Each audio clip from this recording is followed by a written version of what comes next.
Alessandra was unable to register the fact Edgar had kissed where she had been marked by his mother. She wished to know what was going on in his head to kiss her shoulder. Did he feel guilty because it was his mother who had done it? Was he doing it solely to make her feel better? Having him comfort her after being hurt felt strange. Even more strange that it came from Edgar when she did not anticipate having this kind of relationship with him. Calm down, Alessandra. I can feel your heart ready to jump out of your chest. That's because of how close we are right now. She wanted to yell at him, but the words wouldn't leave her mouth. Edgar pulled up her dress while she appeared to be lost in her thoughts. He was still upset with his mother, but considering she was no longer present, there was no need to still be upset when Alessandra was right here, pleading him to stay. Should I button up the dress for you? No, thank you. Words finally managed to leave Alessandra's mouth. She did not want to be that close to him. Can you release me now? No. I am quite comfortable right now, and I am enjoying your flustered face too much, Edgar replied, tightening his hold on her body, showing that he had no intentions of letting her go. Please release me so I can properly button up my dress. You've already checked the marks. There is no need for us to be like this because you are comfortable. Go hug someone else if you want to be comfortable. Alessandra placed her hands on his chest to push him away, but it was no different than pushing a rock. It looked like she was giving him a massage because he wasn't budging. Edgar freed one hand from being around her waist to grab hold of her hands, pushing against him. I have a feeling you are just trying to feel my chest. How bold of you, he whispered by the tip of her ear. You only had to ask. That's enough, Alessandra exclaimed, pushing him back with all her strength. Her exposed cheek showed how much he affected her. She felt Edgar move and expected she had pushed him hard enough to be released. But when she looked down at his feet, they were still in the same position. Do your shoes have rocks? Edgar chuckled, finding her reason for being unable to move him to be funny. Your dear husband trains every chance he gets. Can't you feel my hard work each time you push me? Alessandra immediately removed her hands from his chest after becoming aware of how light his shirt was and how she was able to feel the outline of his hard work beneath his shirt. Alessandra looked off to the side and said, You shouldn't be okay with someone feeling your body like this. You are not just anyone. You are my wife. You can touch me all you want. Should I unbutton my shirt to make us even? Alessandra knew Edgar was now teasing her, unlike before. He was no longer angry after finding entertainment in watching her suffer. I don't want to touch you, Edgar. I want to be released. I'm hungry, she added, hoping it would be the answer to having him release her. Surely he wouldn't let her starve. Should we eat like last night, with you on my lap? I'm afraid I don't want to let you go when I am entertained right now, Edgar confessed. No one could question them about it if that was how they were going to eat. They were still in what others called the honeymoon phase. Edgar, I am not going to let sitting on your lap and eating become a thing that we do. I should have run away instead of showing you my shoulder. It's been just the two of us in here for so long that the servants may think we are doing something explicit. They wouldn't, Edgar replied to ease her growing concern about their servants, thinking they were fooling around in the dining room. Alessandra looked at Edgar, confused about how he was so confident they wouldn't think they were fooling around. How are you so sure? The room is awfully quiet, was his simple reply. Alessandra did not understand his words at first, but from the sly smile slowly appearing on his lips and the way he gripped her waist tighter, it finally registered what he meant. How can you be so... She trailed off, unable to finish the sentence. I am only being honest. Would you prefer it if I lied to you? No. Having an honest person around is a good thing. But the words that come out of your mouth are what I cannot handle. You are different from what I expected, Edgar. I've only heard of your terrifying nature and sarcastic replies. Perhaps there are more sides to you that I have not seen yet.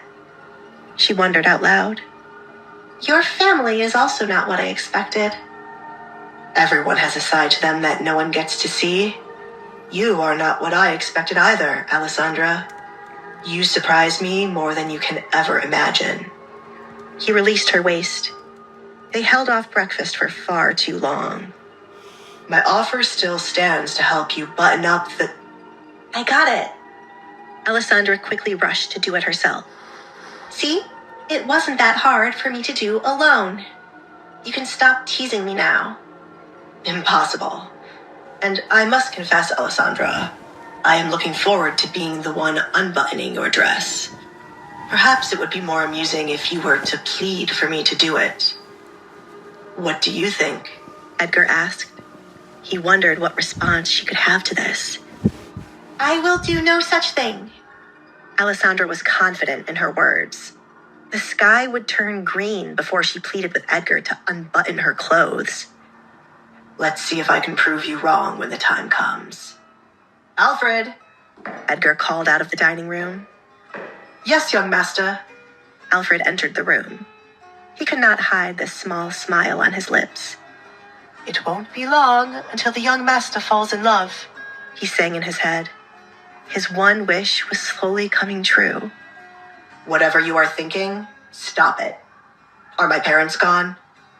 Edgar stepped away from Alessandra to give her space to recollect herself. There was a lot he left for her to think about. Yes, your father assured me they would not return for the rest of the day. However, he cannot make promises about tomorrow because he has somewhere to be and won't be able to watch your mother, said Alfred. He wanted to give the suggestion for Edmund to tie Priscilla to a chair and have someone feed her when she gets hungry. Tell the men my parents no longer have entry to my home. My mother left marks on Alessandra's shoulder and... Where? Alfred practically flew to where she stood. Edgar folded his hands, watching Alfred, who had only ever shown him care, now rushing to Alessandra's side to aid her. Have I lost you to her, Alfred? Hello? Alfred? Edgar's words fell on deaf ears. Unbelievable, he muttered. We should have some cream to make it heal quickly. Edgar, where is the one the king gifted you? It's said to work wonders on any bruise. I don't know, Edgar replied. Careless, Alfred scolded Edgar. How many times have I told you to keep up with your things? You were the one who put it somewhere safe, Alfred. You took it from me the moment I told you what it was, which is why I don't know where it is. I did. Alfred started to remember it. He wanted to place it somewhere special so no one could waste it. Excuse me for a moment, Duchess. Alessandra found the relationship between Alfred and Edgar to be sweet. She understood why Alfred did not have a good relationship with Priscilla. Alfred had what Priscilla wanted with Edgar, a bond. Why can't parents stop being stubborn and talk to their children? She thought. What are you thinking about with such a serious expression? I hope that it is not me. Edgar interrupted her thoughts. I was thinking about the relationship you have with Alfred versus your mother. After all the things I just told you, that is what you have on your mind? Edgar sighed, beyond disappointed with her mind. We should go to the next level. Come here. Edgar opened his arms wide, showing that he wanted to hold her again. Absolutely not. Alessandra took a step back. She could not allow Edgar to tease her again. Don't come any closer. Edgar ignored her words and stalked her like a predator did with its prey. I promise you will enjoy what I have in mind. He walked towards her. Eventually, Edgar had to pick up his pace when Alessandra started to run around the table to get away from him. "The two of them are not normal," Sally commented after peeping into the room to see what was happening. "Are you satisfied now?" asked Edmund. He sat on the opposite side of the carriage next to Heather, while Priscilla sat with Jennifer. "Now you won't be able to see him anytime soon. What was the point of us returning to Lockwood if we can't even visit our son?" "To save his reputation. I do not want anything concerning that girl to be attached to my son. I believe he's only doing this to rebel against me. This marriage cannot be real. You said they weren't wearing wedding rings, right?" Priscilla looked at Jennifer. "No, I saw her wearing a wire around her finger. The Duke did not give her the family ring." Jennifer smiled, happy to be of use to Mrs. Collins. "I don't think you have to be concerned about her for too long, Mrs. Collins." "I don't want to be concerned about her at all," Priscilla sighed, rubbing her aching neck. "If only she would be gone by nightfall. What else do you have to tell me about her?" Jennifer frowned, finding herself in an awkward position because she had already told Priscilla everything. What more was left to be said when she had not been around Alessandra for a long time since she was thrown into a cell? "There is nothing else," she replied. "Really? Stop the carriage," Priscilla yelled loud enough for the coachman to hear. Heather patiently awaited the outcome that everyone but Jennifer knew was coming. The young maid was about to learn how easy it was for Priscilla to cast you aside. When the carriage came to a halt, but nothing happened, Priscilla glanced at Jennifer. "Why are you not leaving? I don't have all day to waste." Jennifer's eyebrows furrowed, as she did not understand why she would need to leave before the carriage got to where the Collins were staying. "Is there somewhere you wish for me to go?" she asked, thinking Priscilla wanted to send her to get information on Alessandra right away. "Yes, out of the carriage." Priscilla said the words slowly, because it didn't seem like Jennifer understood them the first time. "Right now? Surely you did not assume you would be working for me?" "Yes," Jennifer instantly replied. Panic started to settle in as the reality that she was without a job hit her. "You said I am one of your people. Edgar sent me away because of what I was doing for you. You owe me a job."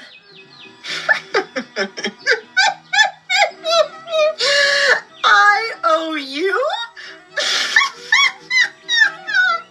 Why would I owe you when I have already paid for your services? Why do you think I paid you so much? It's to help you survive a little bit longer after my son catches and fires you. I hope you did not spend all of it. Poor thing." "That's..." Jennifer trailed off. She'd already spent the money Priscilla gave her on new clothes to make her friends jealous. She was still earning money from Edgar, but now she had nothing. She left without being paid for her services because she was thrown into a cell. "I lost a good job because of you. Wake up." Priscilla snapped her fingers. "I did not control your hand and make you slap that girl. You should be thankful I saved you from that cell.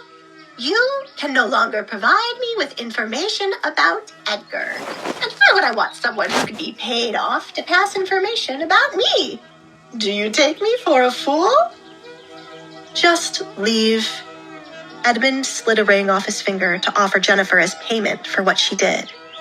The desperation on her face to hold on to Priscilla for a job was making the air in the carriage uncomfortable.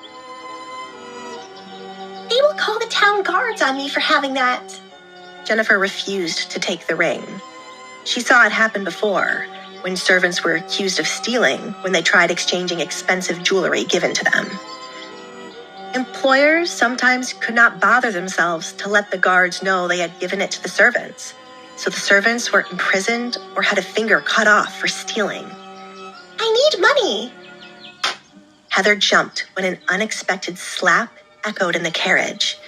Her eyes went back and forth between Priscilla's annoyed expression and Jennifer's shock. Who do you think you are to be making demands with us? He offered you a ring, but you have denied it. It's your fault you are leaving empty-handed, and it is your fault you are without a job. Get out before I have the coachman drag you out and toss you onto the ground for everyone to see. I wasted my time going into that cell to get you. Useless. Priscilla rolled her eyes. I wasted money on you.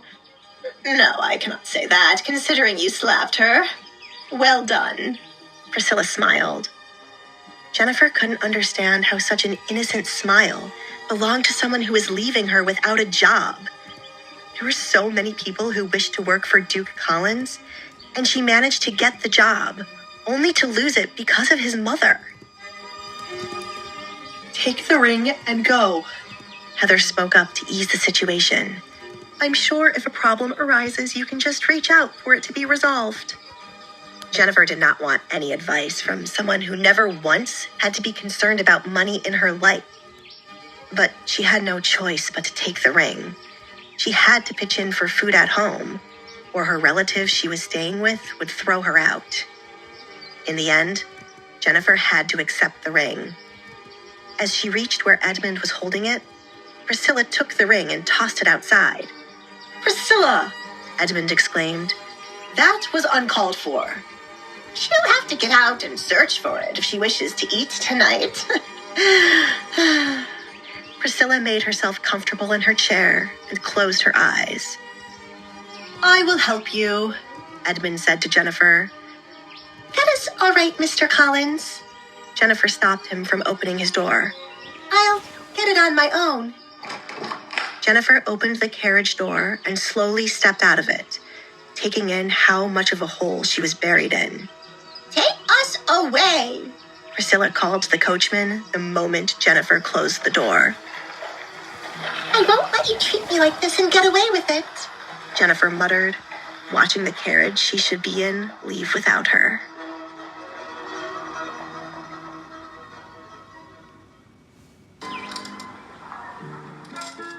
Enlighten me. Why were the two of you running around the table from one another? What did Edgar do? Alfred asked the duo while they ate breakfast. He returned with the cream to quite an exciting sight. Please remember that you are a Duke and Duchess. Are you telling me I can't run after my wife in my own home?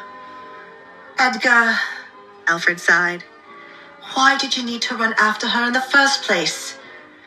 Edgar smiled, watching Alessandra avoiding his gaze when she looked up and saw him staring at her. I was only trying to give her a hug, but she refused and ran away. Isn't it right for me to comfort her in a moment like this? He asked like an innocent child. Well, yes. Alfred became puzzled as to why Alessandra did not accept his hug. Why didn't you allow him to hug you, Alessandra? You have to seize rare moments like this when Edgar shows concern. Sometimes I find him incredibly rude and horrible. Hey, Edgar called Alfred. You could have stopped at why she didn't accept the hug. Are you trying to make me look like a bad person in front of my wife? But that's your personality, Edgar. Anyway, he only offers this rare side of him to people he cares about. You are lucky, said Alfred. Alessandra would have felt touched by Alfred's words if she hadn't previously experienced Edgar's teasing nature. Edgar was not simply going to hug her. From the sly smile he was giving her from the end of the table, he knew it too. Still, to not let anyone know what happened when they were alone, she replied, Thank you for letting me know. So, I take it I'll be able to hug you whenever I want? Edgar asked, inspecting her every move, from the way she gripped the fork to her glare. I'll take that as a no. You should be thanking me for the light workout before breakfast, Alessandra. It's a good way to start the day. Should we do it every morning? What would I have to do to avoid having breakfast with him? Alessandra wondered. Should I stay in bed until he leaves? Alfred, bring my coat. It's time for me to leave. Edgar placed his fork down. One moment. Alfred excused himself. Aren't you going to ask where I'm going, Alessandra? Edgar playfully asked. It's not my business. Alessandra continued to eat. It wasn't her place to ask about where he planned to be for the rest of the day. Normally, I would visit the red light district, but now that I am married, it would cause awful rumors and gossip. Alessandra's hands paused midair upon hearing the red light district. She wanted to ask about it, but then again, it wasn't her place nor her business. So she continued to eat with the thought of him being there haunting her in the back of her mind. I go there to read. You have large libraries here and no one to interrupt you. Alessandra cut in, then bit her lip right after, as she regretted commenting on it. The red light district provides more information than these libraries of mine. Men go there to get drunk, have fun, and inevitably speak of things that interest me. So I pay for a room, read a good book, and listen to what the walls have to offer. I have never slept with anyone there. That's one misunderstanding we should avoid in the future. Oh. Alessandra's shoulders relaxed. Why they were so tense in the first place, she could not understand. I'm going to visit the church, and then I have to pay a visit to the town guards to see if they have found any information about the missing girls. I'll stress it again, Alessandra. Do not walk around alone. Alfred will introduce you to your guard later on. Are you finished with breakfast? Before I go, I want to show you the last gift. Edgar stood up. I'll be back shortly. What do you think it is? Sally's sudden question startled Alessandra. Oh, my apologies. I should have let you know I was behind you, Duchess. What more do you think the Duke has to offer you? Alessandra took a few deep breaths to calm her heart after being surprised by Sally's presence. I do not know. He has already given me the paint, shoes, bags, and jewelry. Even the dressmaker is coming later today. What else could be left? Perhaps it is your wedding ring? The two of you have been walking around with wires on your fingers. Is there some romantic reason you do not wear proper wedding bands? Alessandra looked down at her finger, now realizing what she was wearing on her finger. She wore her engagement ring and the wired ring Edgar created. He only had the engagement ring prepared. She remembered why Edgar was able to save her the night she was going to be sent to William. Our marriage was such a last-minute decision that we did not have time to collect other rings. That must be it. Sally clapped her hands. I am curious to see how it will look. How what will look? Edgar questioned, causing Sally to retreat from Alessandra's side. He carried a large box in front of him, and something shuffling on the inside could be heard. I have been meaning to get you these since you lost your kitten. Alessandra's eyes lit up when Edgar revealed 2 kittens, one white and one black.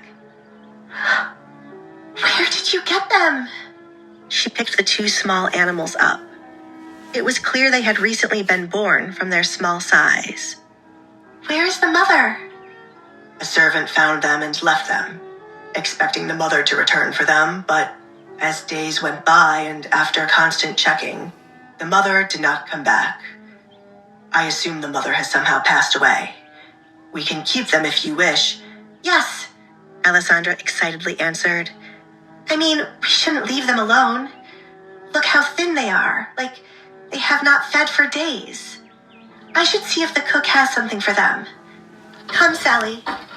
Alessandra stood up from her seat and began to walk away. Excuse me? Aren't you forgetting something, Alessandra? Edgar asked. What? Alessandra looked back at where she previously sat and saw nothing wrong. You need to offer him a kiss for the gift, Duchess. Sally whispered. I will go ahead and take the kittens to the kitchen. She took the 2 cats to give the couple privacy. Do I really have to? Is that what he is expecting? He has given me a lot. Maybe it is just common courtesy to give a kiss on the cheek, Alessandra concluded in her mind. Very well, she replied, walking back to where Edgar stood.